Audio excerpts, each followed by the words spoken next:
Eu estava fazendo a publicação dos links dos meus vídeos e eu estava olhando ali as publicações, se estava tudo certo. Aí na parte de baixo eu vi uma matéria falando sobre divórcios e fui dar uma olhada no assunto. Eu não sei se você tem esse costume, mas quando eu vou ver geralmente alguma coisa, eu dou uma olhada nos comentários. E esse comentário me chamou bem a atenção, de uma pessoa que perdeu a sua esposa. E eu senti, lendo o comentário, bastante tristeza em seu coração, lamento, uma solidão. Eu percebi uma pessoa que amou sua esposa. Me impactou bastante, pois hoje o número de divórcios é muito grande. Dentro das denominações, o número só tem crescido. Aos membros, os congregados, mas entre os obreiros também, pastores, pessoas há décadas pastoreando, pessoas que nasceram no contexto da religião. Eu não estou condenando alguém que passou, está passando por essa situação. Cada situação é uma situação, cada caso é um caso. Não há como você, penso eu, obrigar uma pessoa que não quer estar com você. Se a pessoa quer ir embora, se a pessoa quer abandonar o casamento, o relacionamento, não há como prender essa pessoa. E eu acredito que até se pudesse prender a pessoa dentro de casa, eu mesmo não tenho essa inspiração, não teria essa inspiração, porque eu não gostaria que uma pessoa tivesse presa a mim dentro desse aspecto de violência. Se a pessoa tivesse presa a mim, que fosse por amor e não por violência. Por esse motivo, essa publicação me chamou bastante atenção. E eu enviei ela ao grupo de obreiros aonde eu congrego. Perguntei, não diretamente, mas falando como está mostrado aqui nesse print que eu tirei. Você se casaria com a sua esposa novamente? Ou você, esposa, casaria com seu marido novamente?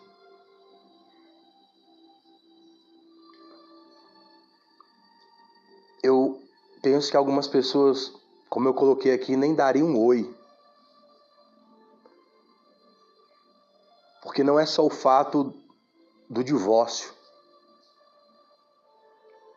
Porque para haver o divórcio físico, já houve o divórcio no coração. Pessoas que carregam o divórcio dentro de si. E chega um momento que ele manifesta. A pessoa não consegue mais segurar aquilo. Abandona o lar, vai embora. Mas o divórcio foi muito antes. Como penso eu, traição. Já foi havendo antes a traição. Pessoas que estão dentro desse aspecto. Pessoas por causa da sua área profissional, da sua posição religiosa, até social, no meio da família, amigos. Se a pessoa pudesse ir para outro lugar onde ninguém a conhecesse, que não precisasse dar tanta satisfação ou perder dinheiro, perder emprego, a consideração dos familiares, se divorciariam. Aí por questões religiosas, questões sociais, familiares, a pessoa, ela não vai embora, ela não divorcia, mas no coração está divorciado. Pessoa que vive mal com a outra. Pessoa que não vive bem com a outra. Que se pudesse voltar lá atrás, não seria nem amigo, nem colega. Você visse a pessoa vindo numa direção, ela ia para outra. Se a pessoa fosse passar por uma rua, ela passaria por outra.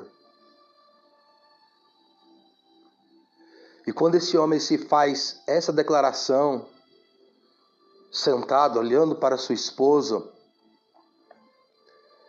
se ele falou com palavras, ou se ele simplesmente estava meditando no coração, mas antes dele falar, se foi o caso com palavras, ele já estava no coração. Se nós voltássemos no tempo, eu casaria novamente com você. Eu medito que nesse momento que ele meditou sobre isso, estava meditando sobre isso, ela estava doente. Ela não estava bonita. Ela não estava no auge da sua formosura. Ele disse que foi casado com ela há 30 anos. Imagina então que eles se casaram com 20. 30, 40, 50. Ela já não era uma mocinha tão jovem e doente. A aparência deve ter envelhecido mais ainda. Com esse tipo de enfermidade, muito mais.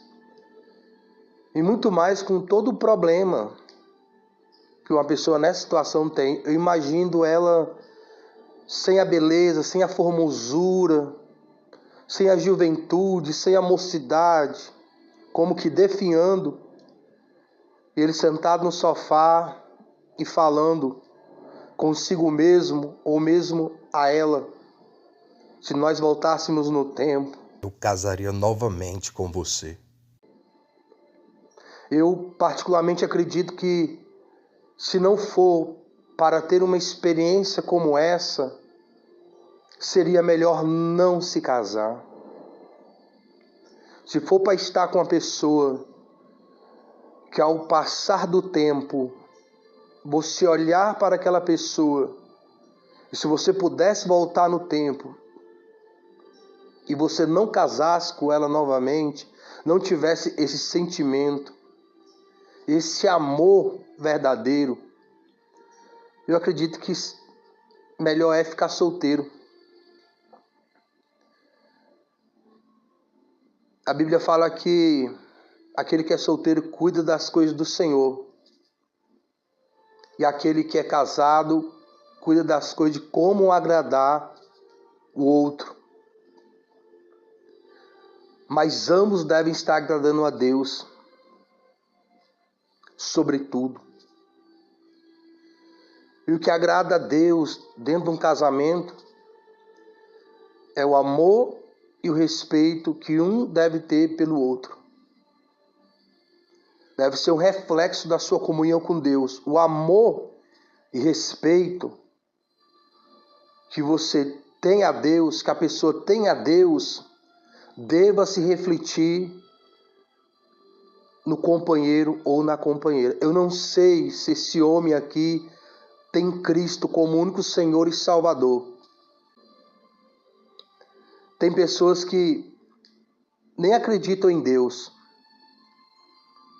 e obedecem a algum mandamento de Deus, mesmo sem elas saberem o que está nas Escrituras.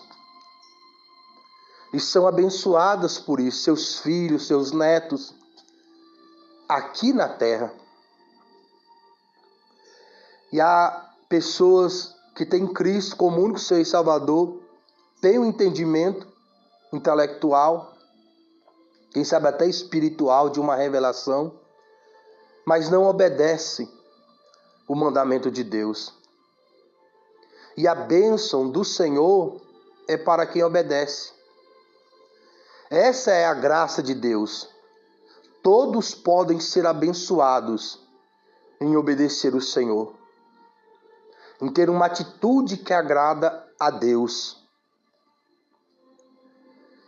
Mas a salvação da alma nossa é diferente. A salvação da nossa alma não é pelo bem que nós fizemos aqui, ou quantos mandamentos de Deus nós obedecemos aqui. Por mais que alguém obedeça os mandamentos de Deus, escorrega em outro. Alguns mandamentos nós não obedecemos, sabendo ou não. E esse mandamento nos tira da salvação. Por isso que quando você crê em Cristo como único Senhor e Salvador da sua alma, você é perdoado desse mandamento que você escorregou, que você pecou, que você caiu. A salvação da alma não é pelo bem que nós fazemos a Deus ou ao nosso próximo, mas é o bem que Deus fez a nós, enviando o Senhor Jesus Cristo para pagar o preço da nossa redenção. Agora, esse perdão, essa salvação, só tem eficácia em quem tem Cristo como único Senhor e Salvador da sua alma.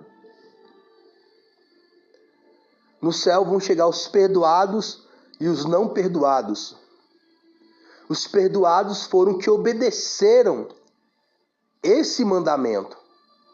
A obediência desse mandamento, ele te garante a salvação da sua alma. A desobediência desse mandamento é como se você tivesse desobedecido todos os outros, mesmo aqueles que você obedeceu. Mancha todas as tuas boas obras que você possa ter feito ou está fazendo. Ninguém vai para o céu por ser um bom marido, uma boa esposa. Porque por mais que você seja um bom marido, uma boa esposa, você erra em outras coisas. Até em ser esse bom marido, essa boa esposa, você erra. As pessoas erram, as pessoas falham em ser pai, em ser mãe, em ser esposo, esposa. As pessoas erram em ser filho, filha. Nós erramos em ser patrão, funcionários. Nós erramos em ser cristãos. Nós erramos. A nossa trajetória tem muitos erros. Por mais que acertemos, nós erramos. E o erro tira o direito do homem estar com Deus. Adão não cometeu vários erros. Ele cometeu um único erro. Adão não comeu vários frutos, ele comeu um único fruto. Deus não pediu várias coisas para Adão, para ele obedecer. Deus pediu uma única coisa. E essa uma única coisa separou ele de Deus espiritualmente. Essa única coisa trouxe a morte para a sua vida, a sua família, os seus descendentes. E Deus enviou o Senhor Jesus Cristo, que obedeceu o Pai em tudo. E essa obediência no tudo perdoa quantos erros homens possam ter. E a fé em Cristo como único Senhor e Salvador da alma salva o homem de quantos erros ele possa ter cometido. porque é perdão. E crer em Cristo é o maior dos mandamentos. É o maior ato de fé. Eu não vou falar aqui para você que tudo na sua vida vai dar certo, humanamente falando, tendo Cristo como único Senhor e Salvador. Porque tem coisas aqui que é obediência. Tem coisa aqui que é dedicação. No trabalho, nos estudos, vida profissional, vida ministerial, casamento. E casamento não basta um ser fiel com o casamento, tem que ser os dois. E eu percebo que ainda assim é difícil. Se vir filhos é mais difícil. Tem todo um contexto para as pessoas serem abençoadas. Alguém pode até encontrar uma boa esposa, um bom marido, mas a manutenção dessa boa esposa e desse marido é da própria pessoa. Deus pode te dar até um bom carro, mas a manutenção do carro é sua. Deus pode te dar uma boa casa, mas quem vai ter que fazer a manutenção da casa é você. Deus pode te dar uma boa saúde, um bom corpo, mas você que tem que cuidar. Deus pode te dar muita coisa aqui, mas quem tem que cuidar é você. A responsabilidade é sua. Sobretudo, de estar com Deus. De ser feliz com aquilo que Deus te deu e mesmo com aquilo que Deus não te deu. Que eu acredito ser a parte primordial em relação a ser fiel com Deus. Você ter alegria com Deus com aquilo que Ele não te deu. Porque ser alegre com Deus com aquilo que Ele te dá, com aquilo que você quer, eu considero ser mais fácil, até óbvio. Tem pessoas que não são agradecidas a Deus pelo que tem. Murmuram por aquilo que não tem, mas não são agradecidos por aquilo que tem. Outros têm muito. Pessoas tirando a própria existência, tendo tantas coisas. Você não vê filhos de favelados, pessoas que vivem na favela, tirando a própria vida de si mesmo. Nós vemos pessoas jovens, adolescentes, tendo essa atitude, praticamente tendo tudo em casa. Mas eu não sei como anda o amor dos pais. Porque a maioria das pessoas hoje são divorciadas. Ou não vivem bem um com o outro, mesmo tendo as condições materiais necessárias. Eu vi várias vezes mendigos na rua junto. Eu já vi pessoas que moram na rua, nos vícios e juntos. Eu fiquei impactado, falei, eu conheço essas pessoas, eu conheci elas há tantos anos atrás. Estou vendo elas de novo agora. Elas ainda estão na rua, ainda estão nos vícios, mas estão juntas. Pessoas que têm condição material para esbanjar, não estão juntas. Adulteram, traem. E isso vai sendo refletido na casa, nos filhos. A pessoa pode até esconder na rede social um belo carro, uma bela casa, uma bela imagem de vídeo. Mas Deus, o mundo espiritual e até o diabo sabe como é que é realmente.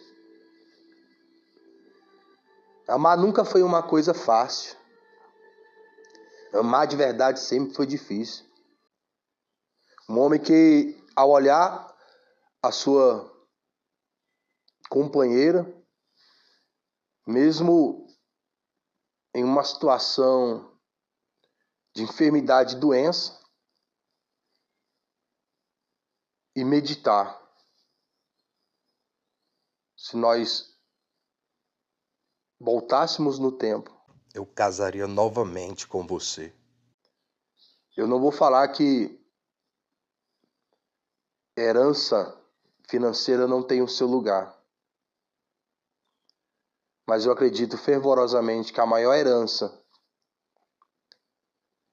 que um pai e uma mãe pode deixar para os seus filhos é se amarem e se respeitarem. Sobretudo, amando e respeitando a Deus. A paz do Senhor Jesus e boa meditação das coisas do alto. Se possível, faça a inscrição. Se não o fez, deixe o like, que é a forma que a plataforma entende para poder divulgar o conteúdo para outras pessoas. Quando você faz a inscrição, deixe o like, você está ajudando outras pessoas a terem oportunidade de aprenderem o que você está aprendendo aqui. Beleza? Fique com Deus e tudo de bom.